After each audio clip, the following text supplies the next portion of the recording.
இன்றைக்கி பிரேக்ஃபாஸ்ட்க்கு avocado toast, கப்பக்கிழங்கு masala, அப்புறம் apple இதுதான் நான் சாப்பிட்டேன்.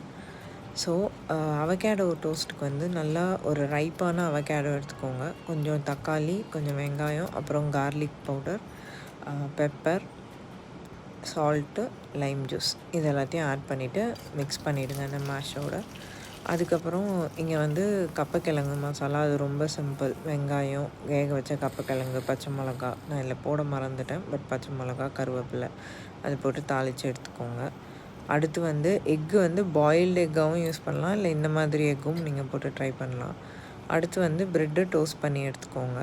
ஸோ ப்ரெட்டோட ஒரு சைடில் அவகேடோவை ஸ்ப்ரெட் பண்ணிவிட்டு இன்னொரு சைடில் எக் வச்சுட்டு சாண்ட்விச் ரெடி ஆகிடும். இது வந்து ஒரு நல்ல ஹெல்த்தியான ஒரு பிரேக்ஃபாஸ்ட் காலையில் நீங்கள் ஆக்டிவாக இருக்கிறதுக்கு. ட்ரை பண்ணி பார்த்துட்டு எப்படி இருக்குன்னு சொல்லுங்கள் கமெண்ட்ஸில்.